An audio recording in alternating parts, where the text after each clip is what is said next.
Good morning class. Today is next topic structure of atom. आज की class में अपन structure देखेंगे एटम की। एटम क्या होता है ये अपन ने प्रीवियस वीडियो क्लास में देखा था, जो कि चैप्टर नंबर 3 अपन ने स्टार्ट ही किया था, एटम एंड मॉलिक्यूल्स। इसमें अपन ने एटम के बारे में स्टडी करा। एटम एक ऐसा इंडिविजुअल पार्टिकल्स है। एटम एक ग्रीक वर्ड है जिसका मीन्स है इंडिविजुअल, जिसको और ज़्यादा डिवाइड नहीं किया जा सकता। तो अपन कह सकते हैं कि एटम एक ऐसी स्टेज है जिससे और ज़्यादा उसको क्या नहीं किया जा सकता, स्मॉलेस्ट पार्टिकल्स में डिवाइड नहीं किया जा सकता। एटम जो वर्ड है वो सबसे पहले डेमोक्रिटस साइंटिस्ट थे, ग्रीक फिलोसफर थे, उन्होंने सबसे पहले एटम वर्ड यूज किया था। बाकी एटम की डिस्कवरी का क्रेडिट जॉन डाल्टन को जाता है, ठीक है, इसलिए इनको फादर ऑफ एटॉमिक थ्योरी भी कहते हैं। इन्होंने जो थ्योरी दी एटम के रिगार्डिंग, तो उसको फादर ऑफ एटॉमिक थ्योरी भी कहते हैं। एटॉमिक थ्योरी इनकी डाल्टन की नेक्स्ट वीडियो क्लासेस में देखेंगे। इसके बाद में अपन ने देखा कि 5000 BC पहले इंडियन फिलोसफर थे महर्षि कनाद, ठीक है। ये इन्होंने इस स्मॉलेस्ट पार्टिकल को, एटम को क्या कहा था, परमाणु नेम दिया था। तो अपन ये भी कह सकते हैं कि एटम की डिस्कवरी इंडिया में काफ़ी टाइम पहले ही हो चुकी थी। इस कॉन्सेप्ट को आगे जिसने फर्दर यूज किया था, डिटेल दी थी, वो थे पादुका कात्यायन। इन्होंने ये कहा कि इन एटम के बिटवीन जो डिस्टेंस है, गैप है, पार्टिकल्स के बिटवीन गैप है, उसके अकॉर्डिंग ये वेरियस स्टेट क्या करते हैं, मैटर की फॉर्मेशन करते हैं, सॉलिड, लिक्विड, गैसेस। तो महर्षि कनाद का जो परमाणु था, परमाणु के कॉन्सेप्ट के ऊपर उन्होंने पादुकायन कात्यायन ने क्या दी थी, ये डिटेल दी थी। तो अपने को पता चला कि परमाणु क्या होता है, एटम क्या होता है। तो स्ट्रक्चर ऑफ एटम आज देख लेते हैं। ये स्मॉलेस्ट यूनिट होती है नॉन लिविंग थिंग्स की। जो भी नॉन लिविंग थिंग्स है, एयर है, सैंड है, स्टोन है, रॉक्स है, जो भी नॉन लिविंग थिंग्स है, वाटर है, ये सब चीज़ों की स्मॉलेस्ट यूनिट जिनसे उनकी बॉडी बनी होती है, उनको क्या कहते हैं अपन, एटम। नॉर्मली एक एटम की इस टाइप से स्ट्रक्चर होती है जिसके सेंटर पार्ट पे क्या है, पॉजिटिव चार्ज रहता है। पॉजिटिव चार्ज, इस सेंटर पार्ट में दो पार्टिकल्स होते हैं, प्रोटॉन और न्यूट्रॉन, और इस सेंट्रल पार्ट को न्यूक्लियस कहते हैं। क्या कहते हैं, न्यूक्लियस कहते हैं। और इस पे कैसा चार्ज रहता है, पॉजिटिव चार्ज। तो इस पे कैसा चार्ज है, पॉजिटिव चार्ज है। और इसके न्यूक्लियस के अंदर दो पार्टिकल्स हैं, एक तो प्रोटॉन है, एक न्यूट्रॉन है। तो प्रोटॉन पे को P से इंडिकेट कर दें तो प्रोटॉन पे पॉजिटिव चार्ज होता है, और न्यूट्रॉन पार्टिकल्स पे 0 चार्ज रहता है। N 0 हो गया, तो ये क्या है, इस पे 0 चार्ज है, तो इनको न्यूट्रल पार्टिकल्स भी कहते हैं। तो प्रोटॉन की वजह से न्यूक्लियस पे कैसा चार्ज आ जाता है, पॉजिटिव चार्ज आ जाता है। इसकी चारों तरफ ऑर्बिट्स होते हैं, ठीक है। इन ऑर्बिट्स को और एनर्जी लेवल भी कहते हैं। और इनमें इलेक्ट्रॉन्स क्या करते हैं, रिवॉल्विंग करते हैं। इलेक्ट्रॉन्स पे कैसा चार्ज रहता है, नेगेटिव चार्ज रहता है। और ये क्या करते हैं, आउटर ऑर्बिट में रिवॉल्विंग करते हैं। जो फर्स्ट ऑर्बिट होता है इसको K कहते हैं। इसकी जो ऑर्बिट नंबर है फर्स्ट है, L का सेकंड है, M थर्ड ऑर्बिट का नंबर M है, फोर्थ ऑर्बिट का N है। तो ये KLMN ऑर्बिट में इसको डिवाइड किया गया है, ठीक है। K जो ऑर्बिट है, इसमें फर्स्ट ऑर्बिट में मैक्सिमम 2 इलेक्ट्रॉन्स क्या करे जा सकते हैं, रिफिल किए जा सकते हैं, 2 इलेक्ट्रॉन्स आ सकते हैं। जो सेकंड ऑर्बिट है L ऑर्बिट, इसमें मैक्सिमम 8 इलेक्ट्रॉन्स आ सकते हैं। थर्ड ऑर्बिट है M ऑर्बिट, इसमें मैक्सिमम 18 इलेक्ट्रॉन्स रिफिल किए जा सकते हैं। ऐसे ही N ऑर्बिट है लास्ट, फोर्थ ऑर्बिट, जिसमें 32 इलेक्ट्रॉन्स की कैपेसिटी होती है, 32 इलेक्ट्रॉन्स आ सकते हैं। बाकी ये किस टाइप से आते हैं, 2, 8, 18, 32, ये अपन इलेक्ट्रॉन कॉन्फ़िगरेशन देखेंगे, जिसमें इलेक्ट्रॉन्स को अपन अरेंज करेंगे हर एक एलिमेंट के। तो हर एक एलिमेंट का इलेक्ट्रॉन कॉन्फ़िगरेशन करेंगे, उस समय इस चीज़ को अपन देखेंगे कि एक फॉर्मूला होता है 2n², जिसका यूज करके आप क्या कर सकते हैं, एवरी ऑर्बिट में या एनर्जी लेवल में इन इलेक्ट्रॉन्स का नंबर जान सकते हैं। तो इसको डिटेल से नेक्स्ट टाइम पे देखेंगे। ये है स्ट्रक्चर ऑफ एटम जिसकी बात की जा रही है। अब बात करें एलिमेंट, नेक्स्ट डेफिनेशन। एलिमेंट क्या होता है, an element is a substance that can not be broken down into any other substance called element. तो एलिमेंट के लिए भी अपन कह सकते हैं, एक एलिमेंट एक ऐसी स्टेज है जिसको और ज़्यादा आप क्या नहीं कर सकते, ब्रेक नहीं कर सकते, तोड़ नहीं सकते उसको। तो वो स्टेज क्या है, उसी स्टेज को एलिमेंट कहते हैं। तो element is made up of its one type of atom. तो एलिमेंट्स किसके बने होते हैं? एक ही टाइप के एटम से बने होते हैं, ये भी कह सकते हैं। तो एलिमेंट एक ऐसी स्टेज हो गई जिसको और ज़्यादा डिवाइड नहीं कर सकते, और उसके जो भी एटम हैं वो एक ही टाइप के, ओवन टाइप कहते हैं, वन टाइप के, एक ही टाइप के एटम्स उसमें होते हैं। एग्जाम्पल है जैसे कार्बन है, सी इसका सिंबल है, ये भी एक क्या है? एलिमेंट है, जो कि एक ही टाइप के एटम से मिलकर बना है। ऑक्सीजन है, ओ इसका सिंबल है, ये भी एक एलिमेंट है, इसके एटम्स भी एक ही टाइप के एटम से बना है।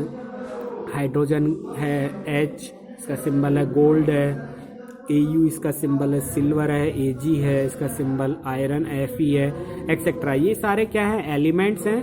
इन सभी एलिमेंट्स के जो एटम हैं वो एक ही टाइप के एटम से ये मिलकर बने होते हैं, तो इनको एलिमेंट कहते हैं। और एलिमेंट्स को अपन नेक्स्ट जब वीडियो क्लास पे अपन डिस्कस करेंगे, उसमें एलिमेंट्स के नेम और उनके सिंबल मैं आपको नोट करवाऊंगा, तो उनको आप लर्न कर लेना है। 30 तक तो आपको आनी चाहिए, और वैसे 118 तक पीरियोडिक टेबल्स में होते हैं, तो जितने ज़्यादा आप कर सके उतना बढ़िया है। लेकिन आपको 30 तो क्या होने चाहिए? लर्न होने चाहिए। उनके इलेक्ट्रॉन कॉन्फ़िगरेशन भी देखेंगे अपन, उसका atomic number, atomic weight, atomic mass, सब चीज़ें देखेंगे। तो ये एलिमेंट है। इसके बाद बात करें एटॉमिक नंबर। एटॉमिक नंबर को जेड से इंडिकेट करते हैं। जेड का मीन्स है जो एटॉमिक नंबर और प्रोटॉन नंबर। तो अपन ये भी कह सकते हैं प्रोटॉन का नंबर ही क्या कहलाता है? Atomic number. जो न्यूक्लियस में प्रोटॉन पार्टिकल्स होते हैं, तो जितने नंबर ऑफ क्वांटिटी में प्रोटॉन पार्टिकल्स होंगे, तो उसी नंबर को क्या कहते हैं अपन? उसका एटॉमिक नंबर कहते हैं। द एटॉमिक नंबर और प्रोटॉन नंबर, क्लियर है? एटॉमिक नंबर प्रोटॉन के नंबर के ऊपर डिपेंड करता है। इसको जेड सिंबल से रिप्रेजेंट करते हैं। जेड का मीन्स होता है भाई, जर्मन वर्ड है जाल। जर्मन वर्ड क्या है? झाल। इससे जेड लिया गया है, और जेड का मीन्स होता है नंबर, ठीक है? नंबर ऑफ प्रोटॉन्स क्या कहलाता है? एटॉमिक नंबर कहलाता है। जेड से इसको इंडिकेट करते हैं। तो अपन इसके डेफिनेशन देखें। The atomic number is the number of, जो एटॉमिक नंबर है वो किसका नंबर कहलाता है? प्रोटॉन का। Proton present in nucleus of the atom called atomic number. तो नंबर ऑफ प्रोटॉन्स न्यूक्लियस में जितने प्रेजेंट होते हैं वो उसका क्या कहलाता है? एटॉमिक नंबर कहलाता है। ऐसे ही बात करें नेक्स्ट, नंबर ऑफ इलेक्ट्रॉन। तो अपन कहें जितने क्वांटिटी में प्रोटॉन होते हैं उतनी क्वांटिटी में ही क्या होते हैं? उस एटम में इलेक्ट्रॉन भी उतने ही प्रेजेंट होते हैं। The number of electron is a neutral atom. जो इलेक्ट्रॉन कैसे हैं? न्यूट्रल एटम में है। Is equal to the number of proton. तो जितने क्वांटिटी में प्रोटॉन होते हैं न्यूक्लियस में, उतने ही क्वांटिटी में उनको बैलेंस करने के लिए न्यूट्रॉन्स भी अवेलेबल होता है। तो अपन कहते हैं किसी भी एलिमेंट के लिए प्रोटॉन नंबर और न्यूट्रॉन इलेक्ट्रॉन नंबर क्या रहता है? इक्वल रहता है। तो जितनी क्वांटिटी में एटम में इलेक्ट्रॉन है, उतनी क्वांटिटी में उस एटम में प्रोटॉन भी होते हैं। ये इंट्रोडक्शन है ताकि आपको आगे समझ में आ सके। नेक्स्ट है एटॉमिक मास। इसको एम से रिप्रेजेंट करते हैं। एटॉमिक मास क्या होता है? देखिए, the atomic mass M is equal to the sum. Sum means addition, ठीक है? किसका सम होता है? ऐड होता है। नंबर ऑफ प्रोटॉन जो न्यूक्लियस में होते हैं, एंड न्यूट्रॉन। तो न्यूक्लियस में जो अपन ने देखे थे पार्टिकल्स, प्रोटॉन और न्यूट्रॉन दोनों का सम ही क्या कहलाता है? एटॉमिक मास कहलाता है, एटॉमिक वेट कहलाता है, ठीक है? तो कोई भी न्यूक्लियस में जितने क्वांटिटी में, जितने नंबर्स में प्रोटॉन और न्यूट्रॉन्स प्रेजेंट होते हैं, उन दोनों का टोटल सम क्या कहलाता है भाई? एटॉमिक मास कहलाता है। Atomic mass of an element just double और approximately double of an electron number. अपन यूँ भी कह सकते हैं कि जो एक एटम का इलेक्ट्रॉनिक कितने क्वांटिटी में इलेक्ट्रॉन होते हैं, उस क्वांटिटी के इलेक्ट्रॉन के जस्ट डबल क्या होता है, या अप्रॉक्सीमेटली डबल उसका एटॉमिक मास होता है, या उसका एटॉमिक नंबर होता है, ठीक है? क्योंकि एटॉमिक मास अभी अभी अपन देखा प्रोटॉन और न्यूट्रॉन का टोटल क्या कहलाता है? एटॉमिक मास। और उससे पहले देखा था प्रोटॉन और इलेक्ट्रॉन का नंबर क्या रहता है? सेम रहता है। तो अपन कह सकते हैं एटॉमिक मास जो वेट होगा लगभग इलेक्ट्रॉन के लगभग लेवल से जस्ट डबल या कुछ जगह अप्रॉक्सीमेटली डबल होता है, थोड़ा सा कम या थोड़ा सा ज़्यादा। Its unit of atomic mass Dalton, जो एटॉमिक मास की यूनिट डाल्टन होती है, डी से इसको इंडिकेट करते हैं, कैपिटल डी से, या इसको एटॉमिक मास यूनिट एएमयू से भी रिप्रेजेंट करते हैं, एटॉमिक मास यूनिट एएमयू। या कुछ जगह इस एटॉमिक मास को जो है मॉलिक्यूलर मास या मोलर मास के फॉर्म में डिफाइन किया जाता है। तो अपन कहें एटॉमिक मास या मोलर मास एक ही चीज़ है, मॉलिक्यूलर मास कहते हैं। इसकी यूनिट ग्राम पर मोल भी होती है, शॉर्ट में ग्राम पर मोल, ठीक है। ये इसको म्यू से रिप्रेजेंट भी करते हैं, इस टाइप से म्यू, ठीक है। ये म्यू से भी इसको क्या करते हैं, रिप्रेजेंट करते हैं, जो मोलर मास है या एटॉमिक मास है। तो ये सेम ही यूनिट है।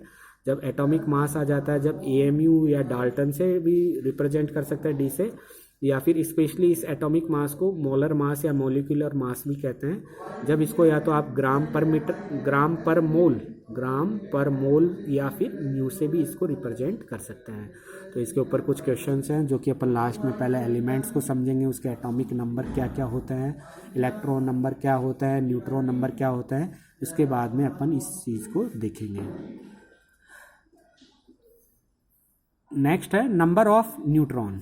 अब नंबर ऑफ न्यूट्रॉन क्या होता है, the number of neutron is equal to the difference between the mass of number of the atom and the atomic number. तो अपन ये कहें एटॉमिक मास में से यदि एटॉमिक नंबर को लैप्स कर दें तो न्यूट्रॉन्स का नंबर आ सकता है, ठीक है। न्यूट्रॉन की क्वांटिटी या कितनी क्वांटिटी में न्यूट्रॉन उस एटम में प्रेजेंट है वो आप निकाल सकते हैं। तो अपन ने देखा था कि इलेक्ट्रॉन जो होते हैं प्रोटॉन के इक्वल होते हैं एटम में, ठीक है।